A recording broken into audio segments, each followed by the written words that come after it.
Are you struggling to wrap your mind around your financial life?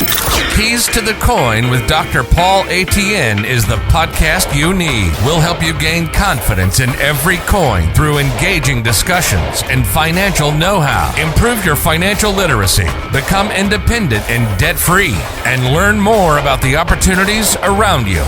From stock market investments to real estate and retirement funds, the possibilities are endless. Visit madbu.com and download our app, MadBoo Max, on both Android and iPhone's app stores. Thank you for tuning in to the Keys to the Coin with Dr. Paul Etienne. And today is a wonderful episode. This is the second part of the series of this episode, which is on keeping up with the E-Joneses. And today we have a very, very special guest, and I'm going to have her introduce herself to our listeners. Go ahead, Dr. Kennedy. Can you tell our listeners a little bit about yourself? Yes, my name is Dr. Kennedy. I'm a psychotherapist. I'm also a real estate investor. Awesome. And thank you again for joining us today. So we have a few complicated questions and very interesting questions that we will cover today with Dr. Kennedy. So I'm glad you guys are listening today. And if you have other questions about today's episode, you can always comment at that wherever you're listening to your podcast, or also on our social media account. So today we're going to start with a little icebreaker. I know you're a real estate investor. Can you tell us what is your favorite type of investment when it comes to real estate? Like, do you like to flip, or do you like to buy and hold? Like, what kind of real estate investment do you enjoy the most? Buy and hold. Buy and hold? And why is that? Because I like the passive income every month. Okay, it's interesting. So now today's episode is something that we are living right now, and you can see the proof everywhere on IG, on TikTok, or every social media pretty much, which is about how people are trying to keep up with other people's lives that they see online. So based on your experience as a psychologist, so can you define that term for people? I know a lot of people are used to the term keeping up with the Joneses, but not really the term keeping up with the E-Joneses. So can you tell them a little bit about that term and to see how some people can see if they fall in that category?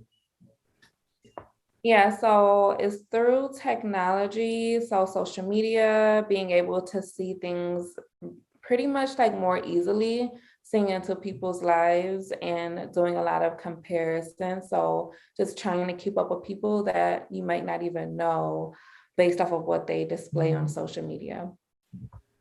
Okay. So it's pretty much people seeing what other people have and wishing they had the same, or going to get those exact same things, even though they're not really, ready for it, or they are not financially prepared for it. So how can people live the life that they want instead of the life that they think they want based on what they see online? What would you suggest? Looking inwardly. So figuring out what truly makes you happy by like journaling, doing some reflecting, meditating, things like that can really help you discover like what it is truly that you want, rather than looking at other people and just getting what they have in comparison. Interesting. So seeing, I think one of the downside of social media is people seeing the end result, people seeing the beauty in everything, because people don't post the bad things. When people become a millionaire, they don't post how many failed business that they've had. Most of the time they don't, some do, but they always post the glamorous thing, the beautiful things. So how do you think seeing the beauty all the time, the happy endings all the time, how do you think that can affect someone's view when someone pretty much lives on Instagram or TikTok and just watching that over and over? How can that affect their lives? Yeah, it can be a misconception for them, and assumptions that things come easily or that it may just take little to no effort to accomplish them. So like if you're looking just over someone's fence and looking at their grass or like how beautiful their garden is, like not seeing all the hard work, all the sweat and tears it took to get to that point, or even it might just be a fake scenario. It could be fake grass, it could be fake flowers, and you don't even know it. And so you're trying to accomplish these things and maybe taking out loans or different things and not even seeing that what they got on is fake. You think they got on a real Rolex and you trying to get one and you're going into debt and you don't even know it's fake. That's true. That's true. That's part of the dangers of keeping up with the agents is because excuse me, because you being a real estate investor, right? Like real estate is local because the price that you'd get a house, let's say in West Palm Beach, Florida, compared to what you can get in like let's say Flint, Michigan. When you put those two homes together, they could look the exact same, but one could worth like 5, 6, or even 10 times one in another state. So when people are comparing themselves to other people, someone might have gotten that for $10,000, and now you like have to spend $100,000 just to get it by just trying. So it's true what you said, because if it's something fake and you're trying to spend $100,000 to look like someone else, and knowing that you're pretty much digging a hole for yourself, I think, yeah. That goes for a lot of things too, even like relationships or people thinking Mhm. that, oh, their relationship is so great and they're only posting the good, but not knowing that this man is beating on her every night. You know what I'm saying? It's like somebody might be looking like, oh, I want that man because he just seemed like he's just giving her the world. And then once you get him, now he beating on you. Like now you done. You just went based off of social media and not knowing that people post what they want to post. Like they can make their life look as glamorous and fabulous as they want. But that doesn't mean that's the reality of it. That's true. Be careful what you wish for, guys. So we can tell. I don't know how long you've been on Instagram to be specific, but we can see how these platforms are turning into e-commerce platforms. Pretty much, they are selling. They are allowing people to sell. They are targeting with ads about buying things over and over and over. I think Instagram is like every third or every fourth post when you're scrolling down is like an ad. So how do you think that affect people's spending habits? Yeah, so people, when they see these things, especially if it's influencers or someone that they might idolize, and they see like, oh, they're showing this new product. And it's like you're purchasing things that you don't necessarily need. Mhm. So, and that's what social media is designed for. It's designed to like get you to purchase and be a consumer. It's not like how it used to be, I feel like, where it was like back when it was like MySpace or like Yeah. Blink or Packs, where you didn't see all these different types of ads, but like now that's that's the focus of Mhm. it. It's like people are promoting products and you're seeing these ads all the time. Like it's meant for you to be the purchaser. And you know what I mean? And it's like, don't buy things that you don't need. If you don't need it, if you already have all these different makeup products, why are you buying this? Like you got a bunch already. Now, is it as easy as don't buy it, or like what can people do to actually influence their behaviors or to alter their behaviors when it comes to buying things that may not necessarily need? So it's really changing what you see. Hmm. So Wow. when you're on social media, if you're on Instagram, whatever, like if you notice that like the people that you follow, if you're seeing that you're like scrolling on their profile a lot, just looking at the different products, knowing that you don't need them, then you need to remove that person. You need to like shift what you see. So maybe if it's like you're in school, right? If you want to be a freaking dentist, start following people who are dentists. So you're seeing that on a regular basis compared to influencers or other people who are just posting things that are that you notice it's not good for you. That you're making these purchases or you're doing different things, altering your behaviors or making purchases, going into debt to purchase these things. You know, you got to make a shift somewhere. Wow, start from following some of the accounts. Okay, it's interesting. Now, people spend money because it makes them feel better, right? Because it's like that instant gratification. Like you see a computer that you like, you buy it and you have it immediately in your head and you can feel it. You know, it makes you feel better. You see that cake that you want to eat, you can buy it and immediately feel better. Now compare that to investing or savings. It's not that immediate, you know. So if you start saving, you know, it may be a while before you actually see the real reason or before you actually see the real results. The same for investing. So how can what how can I'm trying to set the question the right way.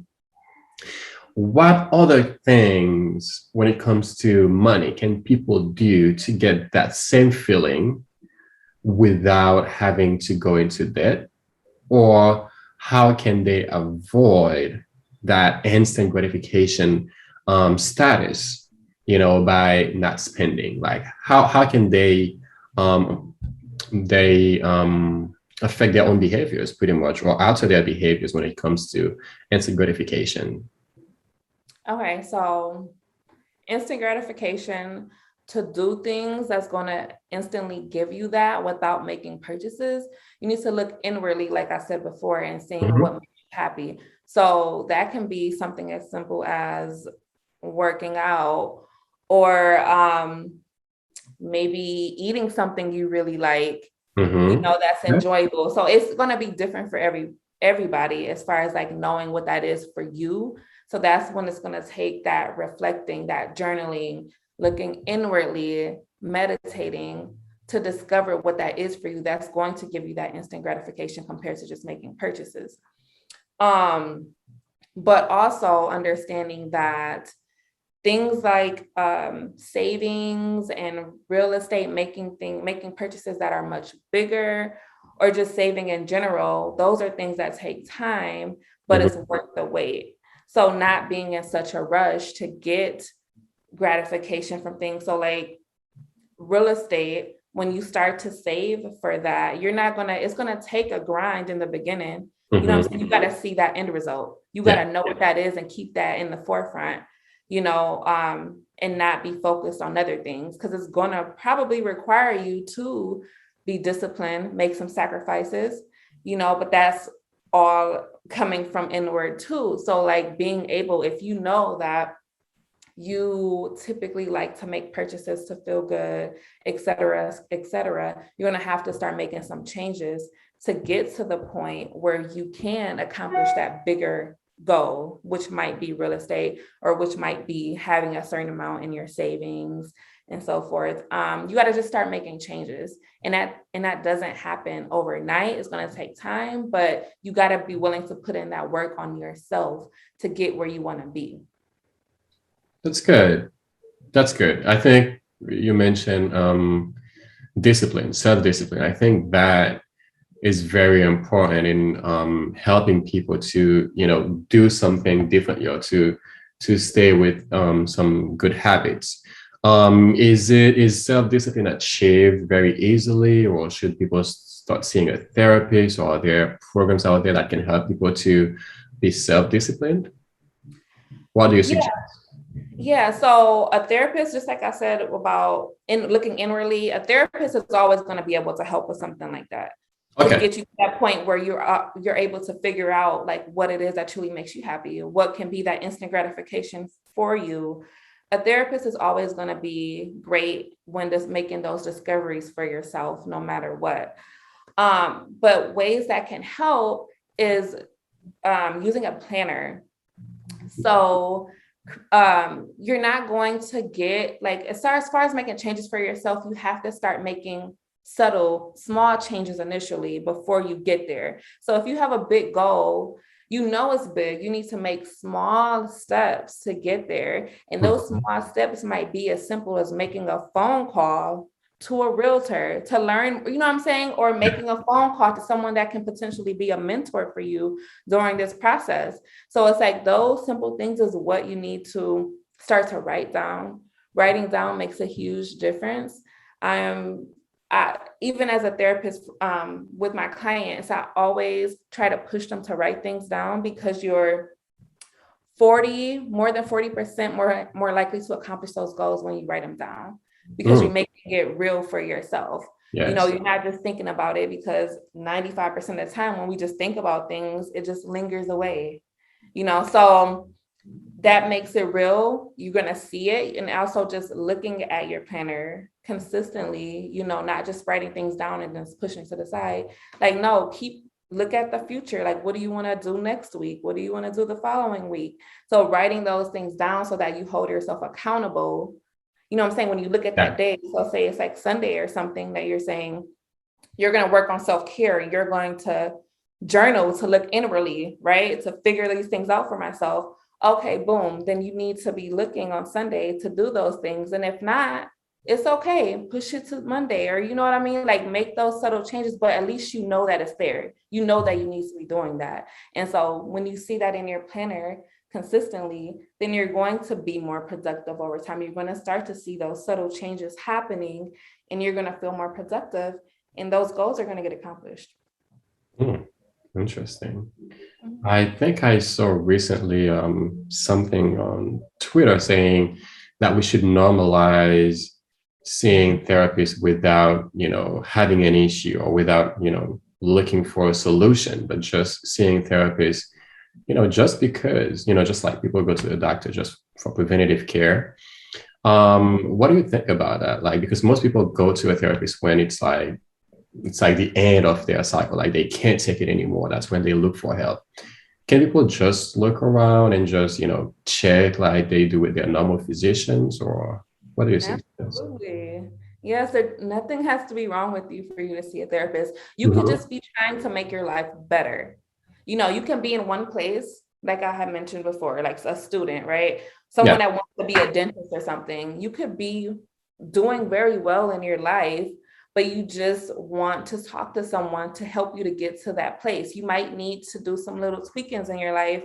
Sometimes it takes setting up boundaries. Sometimes it's, oh, everything is great, I have nothing going on serious, it's just I'm having trouble setting boundaries for myself, or I feel like I'm obligated to always go out with my friends and party even though I'm in school. I need help, can you help me with this, to build this confidence to be able to do those things, which is ultimately going to make that person more successful in their career Hmm. once they set those boundaries. And so it's always good, no matter what, just like you see a doctor, do an annual checkup or whatever the case might be, to without there being anything wrong. Preventative Mhm. care, that's the same thing with therapy. You can still see a therapist, you can see someone on a consistent basis, or it can be every month, every quarter. It's just a check-in, and that's okay. Um, so what kind of services do you provide, or what kind of clients do you see? Yeah, so I own a clinic. I forgot to mention that Okay. in the beginning, but I own my clinic and I have therapists under me. So I don't do direct therapy anymore. Mhm. I manage and supervise the therapists that I have so that they provide good therapy to their clients.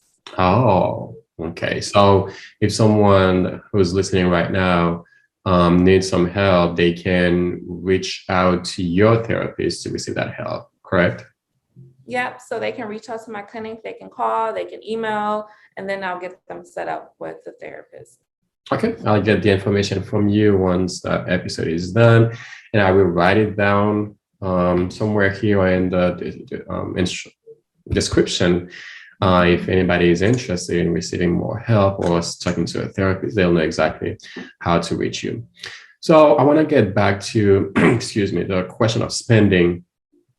We know how credit cards or those type of services like Klarna, where you buy something and then you just get to make payments. You don't have to pay cash now, pay in full now.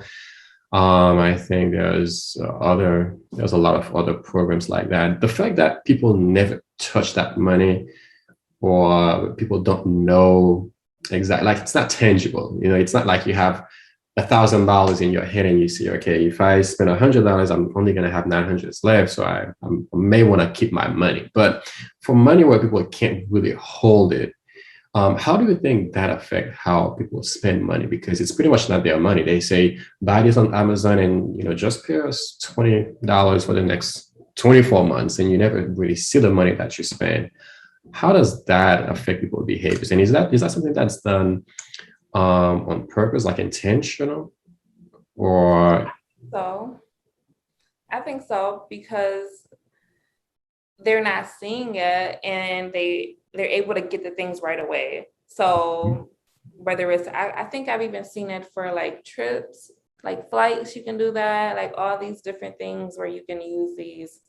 It's practically like a credit card, right? But Yeah. is there interest rate? I've never really like clicked on it to see. I don't know if there's interest rates with that, but it's set up that way. It's set up that way because it's the same thing with credit cards, just getting more into debt. Well, technically those aren't, it's not on your credit, right? I'm not too familiar with it, but either way, you're still spending your own money. It's just prolonged. Yeah. And the more you do that, so I know you can do that with designer things like bags and stuff. You're still spending, you might buy a $2,000 bag, you're still spending $300 every 2 weeks. That's a lot of money.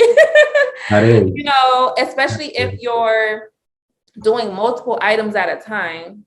You got 2-3 Chanel bags, you're paying 6, 8, however much every 2 weeks, or however it's broken up, that's gonna be a lot of money. And it's like you're not seeing it. It's almost like when you go to like Get It Now, those type of places where it's like you get it and they boost up the price, and it's like you get it right away, but it's like you're not looking at how much, what I'm saying? They usually are spending a lot every month, to pay these different things, when in reality they could have just purchased it, used from someone for much less, and not, or people are buying things that they typically wouldn't if they had it in their hand, like the cash. Yeah. They because they're just, because they don't see it. So that's the issue. It's like they're making these huge purchases, keeping up with the E. Jones, knowing that they can't really afford it. That's true. So our last question would be, for someone who find themselves in a situation like that, trying to do what everybody else is doing, and they end up in, high credit card debt, what would you suggest to them, and how can they stop that, or how can they overcome that debt? They should get help by seeing a professional, like a financial planner, an accountant, that can help them make purchases, help them to see where they're going wrong financially, so that it aligns with their goals and what they're trying to do. Because if you're making purchases that are like meant for your business, then that's acceptable. Like that's a reason to make a purchase. Like if someone wants a landscaping business or something, buying a lawnmower is appropriate, but you don't need a Chanel bag to do that, So making wise choices, I think that will help to, if someone's noticing that they're making a bunch of purchases and they're falling into debt, to see, because a lot of times they'll be straight up, a financial planner or accountant will tell them like, look, you're spending so much money on Gucci.com every month, but you're falling behind. But you're falling behind on your rent. You're getting evicted. Like, let's make it make sense. Everything's all the way messed up. Oh, wow. Yeah, thank you again for answering those questions and for making it real for people because, it's like a slippery slope. It doesn't happen, you know, like immediately, Yeah. but over time you start seeing how, people are like falling into those traps day after day and over and over. So make it okay to get a financial planner to talk to an accountant, do you have one, or to talk to a therapist, just to check on yourself and see if you're doing well. So, as a psychotherapist, this section is called free game. So, can you share something with our listeners that people can't find just anywhere? Something that may be news to a lot of the people following or listening to us right now. You said that they can't find anywhere. Yeah, something that's not like common knowledge, pretty much. Um, that's a good question. I It could, feel it could be about therapy or it could be about real estate investing because you're also a real estate investor too. okay. That you can't find anywhere. Um, well, I will tell the listeners a trick to getting into real estate Mm. that I did for myself. When I initially got into real estate, I was a student. And so what I would do, I wouldn't have luck getting like trying to get a traditional loan and things. So I would take out student loans. So that's the way, because think about it, you don't have to pay back student loans until you're completely done. So Yes. I went, you know, bachelor's, master's, and doctorate. Hmm. So that's a long time where I don't have to pay back any of those loans that I initially got in the very beginning. So just like with any loan, right? A lot of times well, that's the case. You have to pay the loan back probably like the next month.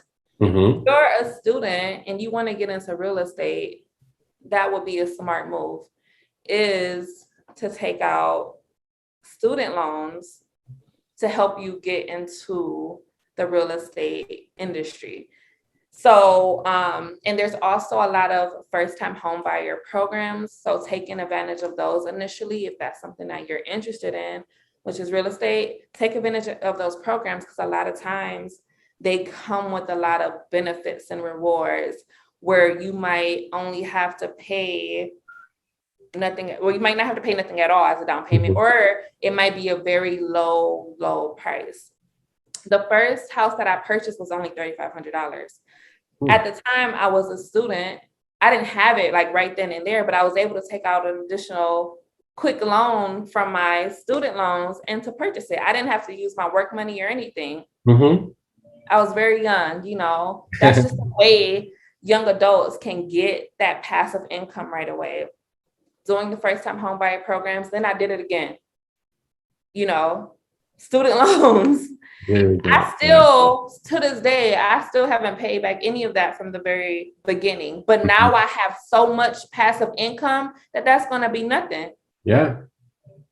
You know what I mean? So that's just a little trick to getting that passive income. If you're a student, just take out a little student loan, additional, or some people already get, a good amount back anyways. Hmm. Or you can save your student, your refunds over time, and make that purchase. So that is a great way. And I know when I first started school, my Pell Grants covered everything. So the first, so the money that the refund I was getting back wasn't even something that I had to pay back because it was a Pell Grant. It wasn't a regular loan. Okay. Yeah. So Thank that's just you. Thank you for sharing that with with our listeners. Other ways that's called creative financing, right? That you can use if you don't qualify for regular conventional loans. That's another way to get into real estate. Thank you for that.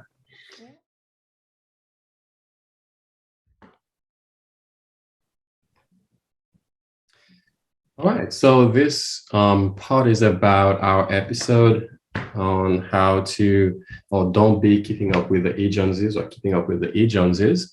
And today we have Kai with us, which we're going to talk a little bit about that, what to do or what not to do. Because to me, keeping up with the E Joneses is about other people looking at the lives and experiences of other people, like, and then comparing those experiences and lives to their own.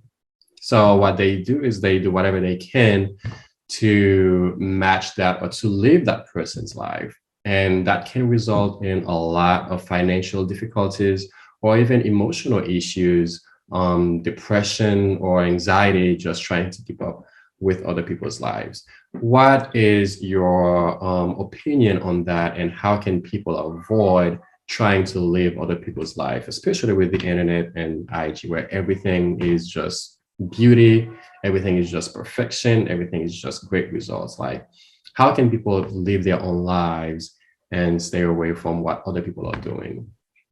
I think that with the internet, you have to take everything with a grain of salt, because people show you what they want you to see, right? And there's a lot of influencers or creators out there who make videos and they show you how to make things look better, how to pose and how to do this, or, what background you can do, how to edit your photos. You have to take all of that with a grain of salt. People will show you what they want you to see, and they will tell you what they want you to hear.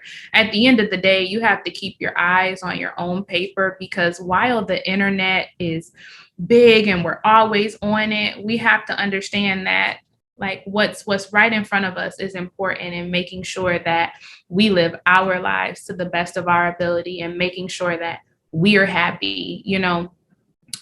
What someone else has going on or what looks good for them, it doesn't affect me. I want to make sure that I have what makes me happy and what works well for me. And so I think that sometimes we just have to learn how to keep our eyes on our own paper and be present in our own moments, right? Like, a lot of people talk about being present in the moment, but a lot of times we're present in someone else's moment, and we're present and we're looking at what they have going on and how it appears. And, I want to be present in my own moment. A lot of people think that the grass is greener over there, but the grass is greener where you water it, right?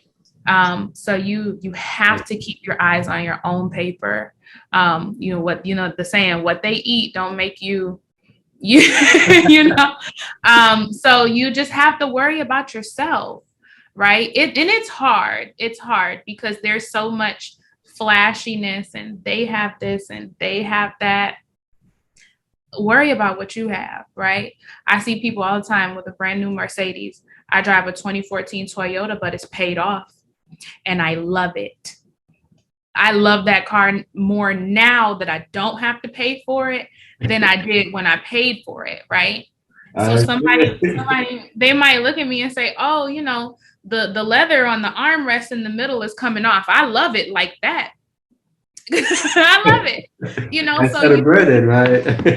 It's not costing me extra money every month. I'm not upside down. It gets me from A to B, right? It serves me. So I think that we really have to focus on what is good for us, what feeds us, what's going to keep us going, opposed to what other people have, because it does nothing for us mentally, physically, emotionally, nothing, so we have to learn how to distance ourselves from some of that. Oh, that was nice. So, I'll say this, like, first of all, like they say, when you're looking at other people's Instagrams or what they put online, you're looking at everybody's highlights. You're looking at what people want to show you as a perception, the illusion. In the past 2 years, I've had the most capital and had the most financial success I've ever had in my life.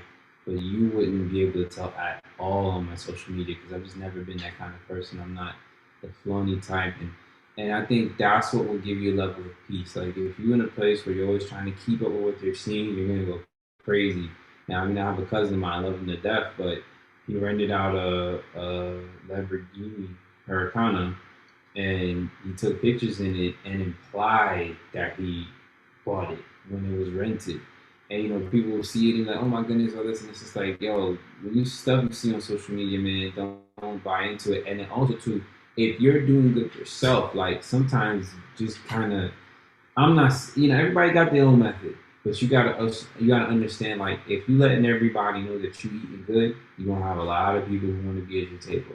All of a sudden, people who ain't never asked you stuff before, or they never had the audacity to ask you certain things. They was asking $5 before, and then you put up, oh, thank God, I just became a millionaire. All of a sudden, $5 turned into 5,000, and oh, I need $10,000 for this business idea, or please help me with my mortgage. Like, and money, for some people, money don't change you; it changes the people around you. And so, when we talk about keeping up with the Joneses, like, and we hear stories so many times. I don't know if you've seen that recently. Like one of these dudes who was like this big finance guru, come to find out everything he was doing was a scam, and the feds picked him up, and they exposed everything that they were doing. And you hear stories like this once every couple of months. So it's like, nah, man. People, they even have sets of private jets, but it's a photo shoot set, so it looks like you're in a private jet, but you're not. So like, listen, man, and I'm not even gonna lie, like my social media is usually like success, discipline, finance, a lot of option trading, a lot of trading and chart reading and stuff like that. But sometimes, like, I just cannot look at it because I'm tired of seeing like everybody succeeding all the time. Because when you working for your goals, it's not like that. It's a lot of like muck and grind and rough days and frustrating days and days where you're exhausted. And like when you go through it, you're not trying to see everybody smile and tell you, oh, all you need to do is just believe it. It's like, no, sometimes it's not that simple. Sometimes it's a little bit more. So even me, like I will take a break for my own mental sanity to kind of just, appreciate my situation, enjoy the good that I could see, and then, look at it as the cup half full, and then kind of start picking it up. And then when I feel like I want to boost, then I'll go back. But yeah, guys, don't, especially social media, don't get caught up in that. It's all an illusion. And I'll add this, not to be too long, but like you're seeing a lot of times they're showing you material success. Material success is not life success. Like it's not happiness. It's not. And I'm someone who's lived that. Like I've had more capital than I've ever had in my life, and my happiness hasn't been connected to how much money or how little money I've had. It affects it in different ways, but like you can have more money. That don't mean you and your wife gonna suddenly be best friends if y'all wasn't best friends before. So the most important thing is cater to the relationships that are important to you. Develop those. If you're a parent, invest into your partner, into your children. Like those are the things that will bring you the most peace and joy, and everything else comes. So my thoughts on keeping up with the E Jones is first thing is what you see online is not always what it appears to be. And so you might see people posing with expensive cars or like in a really nice house or whatever it is that looks glamorous to you. And it could be something that they just rented for the moment. And they could be, drowning in debt. You can't really take E. Joneses for what you see because you don't know their story. First things first. And second thing, even keeping up with the Joneses, E. Joneses, one way to combat that or to try not to fall into that trap is to know what makes you happy. And once you know what makes you happy, know what is what I guess you can focus your finances and your spending money on those things, and the things that just may seem to make people happy may not be like, for example, getting a new car. That's something that is a part of the American dream, is to have a nice and fancy car once you have a good paying job. But if you work from home, does that really make you happier? Is that something that you really need? And once you prioritize the things that make you happy and you spend your money on those things and limit the things that people just buy just because they feel like it's something that they need to buy because of what they see on TV. You can save the money that you would save by not buying those things to invest in your future, which again, that comes back to knowing what your goal is. And once you always focus on that goal, where you see your future, where you're striving to be in your future, that can help you not spend unnecessary money just to keep up with the Joneses. Thank you. And for me, sharing that. Go ahead. I'm sorry. Yeah. So for me, the E Jones thing is something I struggle with. And honestly, it's because I'm competitive. I'm the type of guy that, like, even if it's my first time playing this game, I want to win, no matter how long the other opponent has been playing. And so it could be anything. It could be somebody else getting 100 more views on the video. It could be somebody else getting more likes. It's somebody else posting something that shows that their success is further than my success. And so my lovely wife always has to remind me, and this concept has really helped me, that I'm not competing with them. I'm competing with my yesterday self. So my goal in life and everything, whether it's in health, whether it's in finances, whether it's in love, I want to go to sleep in a better position than I was when I woke up that morning. And so that's what I'm competing with. At any time the E Jones bug starts to come up in me, and I'm just like, but this guy has 200 million views on YouTube. I got to ask myself, is that who I'm competing with? Or am I competing with my last video or the last thing I did, my net worth last month? And so that's what really helps me avoid the E Jones mindset. I think you are familiar with the term keeping up with the Joneses. And to me, it's dangerous, but it's kind of less dangerous because you are pretty much around some people that may make the same as you or in the same neighborhood as you. But now with IG or Twitter or Facebook, you're able to see what other people are doing that may be miles or countries away. So people are trying to live up to those expectations and try to match what those people are doing. What effect do you think that view has on those people's financials or those people's financial decisions? And how do you think that affect them? And how does it affect their, how would I say that, their quest to actually become financial independent? All right, the E Joneses. I think that's a very important question to ask, especially in this day and age. We recently recorded an episode about Instagram influencers that actually took a picture of herself in front of her dad's casket. That's just kind of weird, but it's because it's a society that we live in which we're constantly asking the audience and also the producer of the content to create more and more lavish environments, ideas, or concepts. Ultimately, a lot of people end up broke chasing those dreams. Only because you're buying into the fantasy and not living your real life. So don't buy into the dream, live your real life, wake up, enjoy the people around you, enjoy the content makers and people that's bringing you value into your world. Be more grounded, be more joyful, and be, less enamored with them and more enamored with you. So do you. In the end of the day, Joneses has always existed, and from the beginning of time, it's just something common to man. So it's just better for you to actually focus on you in order for you to grow, develop, and change your own world. It's much better to be a player than a spectator. Thank you very much for the feedback. Thank you for your input. Oh, yes. Be you. Be you. Well, thank you again for your input, and thank you for joining us today. Thank you. It's been a pleasure, absolute amazing time. Always do. That was nice. Thank you for your response and thank you for that input. And I hope our listeners learn from it, and live the life that you have, the life that you deserve, not the life the other person is living. All right. Thank you again for listening, and I hope to talk to you again soon. That's a wrap for this episode, and we're excited for more. Thank you for checking out Keys to the Coin with Dr. Paul Etienne. Stay connected via madboo.com and on Instagram, Twitter, and Facebook with the username madboocom as we continue to unravel the financial world with tips, insights, know-how, and more. Download our app, MadBoo Max, for insights, news, free stocks, and financial tools. As always, we hope you learned something useful from this episode. On your way to creating your financial path, live a productive, debt-free life, and ultimately gain confidence in every coin.